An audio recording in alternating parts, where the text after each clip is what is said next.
There is a silence that burns, a quiet flame that does not scream, but consumes.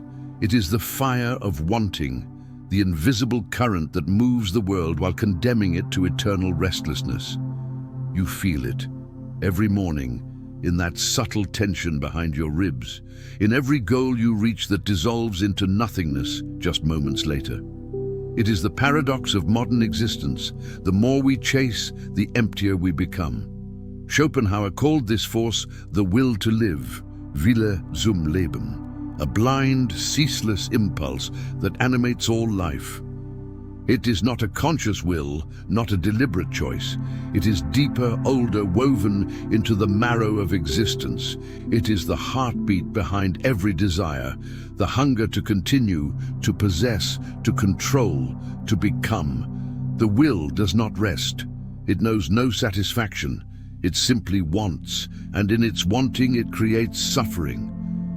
In the modern world, this ancient mechanism wears 1,000 masks. We call it ambition, progress, passion, self-improvement. We call it love, recognition, purpose. But beneath the surface, it is the same restless current, the same nervous system addicted to pursuit but allergic to stillness. Our brains release fleeting sparks of dopamine with every conquest, a momentary illusion of joy. But like a match burning in the wind, it dies instantly, leaving only smoke and craving behind. What we call growth often hides a subtle exhaustion. We are tired not because we do too much, but because we are always wanting. We live in a trance of pursuit, chasing peace while running from silence, mistaking the noise of progress for meaning. Schopenhauer saw this long before the age of screens and endless scrolling. He saw that the human heart is trapped in a pendulum, swinging between desire and boredom, never finding rest. Modern suffering is not born from failure, but from endless wanting. It is the fatigue of a soul that no longer knows how to be still.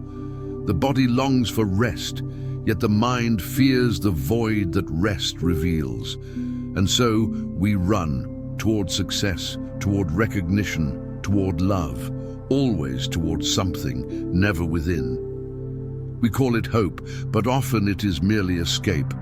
This is the silent fire of wanting, the unseen fever that fuels ambition and despair alike, the ache of always needing something to feel whole. Perhaps it is time to look at that fire not as an enemy, but as a teacher. Because what if suffering is not the result of failure, but of wanting itself? What if peace is not found in acquiring, but in ceasing to crave? Schopenhauer's insight is not an invitation to despair. It is a doorway to clarity, to see desire as a wave, not a command, to recognize that the same force that drives creation also sustains misery. When we stop fighting the will, when we simply see it, we begin to awaken. Awareness does not destroy the fire. It transforms it into light. Freedom, then, is not found in the absence of desire, but in no longer being consumed by it. This is where our journey begins, in the silent recognition that the fire was never outside of us, but within. Desire begins as a tremor, a subtle vibration in the psyche that whispers something is missing. It does not speak in words, but in sensations. A tightening in the chest, a small ache behind the ribs, a thought that repeats itself like a prayer. When I have this, I will be whole. That is how the cycle begins, not with logic, but with lack. Neuroscience calls it dopamine. Schopenhauer called it the will. Both point to the same truth. Desire is not born from joy, but from deficiency. Dopamine does not reward us for having, it rewards us for seeking. It is the chemical spark of pursuit, the high of the chase, not the peace of arrival. That is why satisfaction fades so quickly. The moment we reach what we wanted, the brain resets, already searching for the next target. We live suspended between two illusions, the illusion of fulfillment and the illusion of progress. One promises peace, the other purpose. Yet both are masks worn by the same restless will. The human being oscillates endlessly between the thrill of wanting and the despair of obtaining. In that oscillation lies the tragedy of existence. This is not only philosophical, it is visceral. It is written in our nervous system. Our minds are conditioned to chase stimulation, to confuse intensity with meaning. Modern life amplifies this conditioning. Social media, success metrics, digital applause, they all mirror Schopenhauer's insight that the will feeds on illusion. The endless scroll is not just a habit, it is a metaphysical hunger, a reflection of the same emptiness that once drove kings to conquer continents, artists to destroy themselves, lovers to break their own hearts. Desire creates movement, and movement creates identity. We say, "I am what I seek." But the more we define ourselves by what we want, the further we drift from what we are. Schopenhauer saw this as the great cosmic irony, that the same energy that creates art and innovation also breeds torment. The will builds worlds, but it does so through longing, not peace. In every act of creation, there is a shadow of pain. The painter who must express or suffocate, the lover who must possess or ache, the thinker who must understand or go mad. To be alive is to be caught between becoming and being, between the spark of desire and the weight of consciousness. And so we keep moving, not because we are free, but because we cannot stop.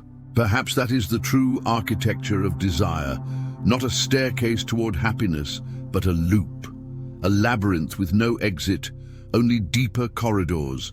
But if we can see the pattern, if we can sense the mechanism without obeying it, something begins to shift. Awareness becomes the crack in the wall. Through it, light begins to seep. We have been taught to worship movement, to believe that stillness is stagnation, that calm is defeat. Yet much of our suffering begins precisely here, in the confusion between desire and direction. We chase what excites us and call it purpose. We mistake the tremor of emotion for the voice of truth. We tell ourselves that passion is meaning, when often it is only noise. This is the invisible error that consumes entire lives. We are drawn to intensity because it makes us feel alive. The rush of wanting is mistaken for the clarity of knowing. We confuse the acceleration of the heart with the awakening of the soul. But what burns bright is not always what leads home. There are fires that guide and fires that blind. Schopenhauer understood this paradox deeply. The will disguises itself as purpose, whispering, "This is who you are." Yet its true nature is far simpler. It only wants to continue wanting. In modern language, this illusion manifests as "follow your passion." But passion without awareness becomes tyranny. It is not guidance, it is compulsion. The mind begins to crave the feeling of movement more than the destination itself. We become addicted to the sensation of striving, even when it leads nowhere. The treadmill becomes invisible, the exhaustion normalized, and so we keep running, proud of our direction, blind to our prison. This trap is reinforced by the culture of achievement. We glorify busyness as if constant motion were a virtue. We chase success not for what it gives us, but for what it distracts us from. Because in the quiet, we meet ourselves, and few are ready for that encounter. The fear of stillness is not fear of boredom, it is fear of truth. To stop is to see. To see is to feel.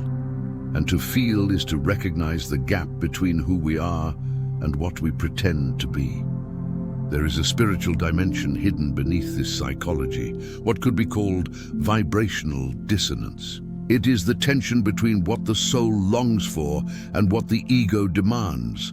We say we want peace, but we vibrate in anxiety. We speak of authenticity, yet seek validation. This dissonance corrodes our emotional field, creating a low hum of unrest that never truly ceases. In this frequency of inner conflict, desire multiplies. The more uneasy we feel, the more we chase. The more we chase, the more uneasy we become. The cycle feeds itself endlessly, like a serpent swallowing its own tail. Schopenhauer described this as the self-devouring nature of the will, an energy that consumes itself to sustain itself. To notice this pattern is already to loosen its hold, because every goal, every craving, every must we carry contains a hidden question. Is this moving me toward truth or away from silence? The mind rarely pauses long enough to ask, but when it does, the illusion begins to fade. The noise quiets, and in that stillness, direction is no longer something to be found. It begins to reveal itself. When we are no longer compelled by desire, but guided by coherence, life changes texture. Choices become cleaner, energy becomes lighter, stillness ceases to feel like death and begins to feel like alignment. That is the subtle liberation Schopenhauer hinted at, the shift from chasing to witnessing, from grasping to allowing, because perhaps the greatest mistake of all is not in wanting too much, but in not realizing that wanting is not direction, it is distortion. Inside each of us, there is a battle no one sees, the collision between the brain's reward circuitry and the soul's rhythm. One moves fast, the other slow. One seeks stimulation, the other seeks coherence. The mind hungers for novelty, while the soul longs for truth. It is this friction that generates much of human suffering, the overactive mind trying to lead a consciousness it cannot understand. The brain is an exquisite machine, but it was never designed for peace. Its primary function is survival, not serenity. It releases dopamine to push us forward, to ensure the continuation of the species. But consciousness evolved beyond biology, and now our nervous system still runs on ancient codes while our awareness yearns for transcendence. We are spiritual beings wired for struggle. The result is a constant inner war. This conflict distorts even the language of spirituality. We speak of manifestation, of creating our reality. Yet we do so from the same restless will that Schopenhauer warned against. When desire operates through ego, it becomes manipulation. The universe cannot be commanded by a vibration of fear disguised as faith. When what we think we want is not aligned with what we truly believe, the signal becomes incoherent. This energetic incoherence explains why so many manifestations fail, why intentions crumble under the weight of contradiction. The mind says, "I am worthy," while the body trembles in self-doubt. The voice speaks of abundance, but the heart still vibrates in lack. Reality responds not to the thought, but to the frequency beneath it. You cannot deceive the universe. It listens not to words, but to resonance. This idea bridges philosophy, psychology, and quantum understanding. The outer world mirrors the inner vibration. It does not obey the intellect. It reflects the subconscious field. Every thought, every emotion, every micro-movement of energy contributes to the song we broadcast into existence. The clearer the tone, the purer the reflection. The more divided the inner state, the more chaotic the outer results. Schopenhauer, though he spoke in a pre-scientific era, intuited this truth. He understood that the will shapes the phenomenal world from beneath consciousness. The world, he said, is my representation, a mirror of inner forces projected into space and time. Today, we might say reality is not something we see, it is something we vibrate. To heal this neuro-spiritual conflict, we must reconcile the two currents within us, the mind that wants and the soul that witnesses. The mind must learn to serve awareness, not command it. Only then does the nervous system begin to quiet. The dopamine loop breaks, the restlessness subsides, the will loses its grip, not through suppression, but through understanding. In that harmony, desire no longer distorts. It becomes transparent like glass, still present but no longer obstructing the light. The same energy that once created suffering becomes the bridge toward wholeness. Because when the mind and soul move as one, wanting turns into creation and creation turns into peace. Freedom begins when the will grows quiet. Schopenhauer saw this as the highest form of liberation, not the destruction of desire, but its transcendence. To want less is not to become passive, it is to step beyond compulsion, to allow life to move through you rather than trying to bend it toward your plans. In modern consciousness, this can be reframed as manifestation through detachment. The paradox is simple yet profound. The less you grasp, the more aligned you become. Detachment does not mean indifference, it means clarity. When you release the need to control outcomes, energy begins to flow naturally. Synchronicity replaces struggle.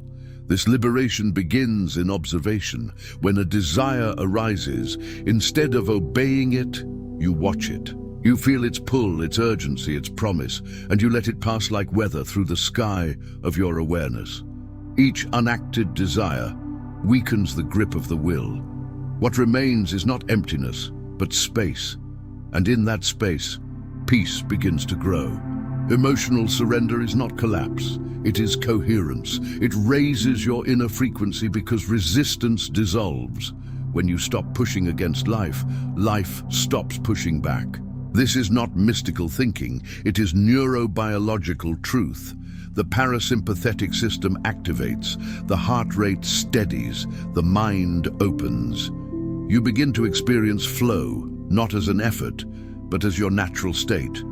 Imagine someone who has spent years chasing love, success, recognition, and one day simply stops, not out of despair, but out of understanding. They no longer fight the current.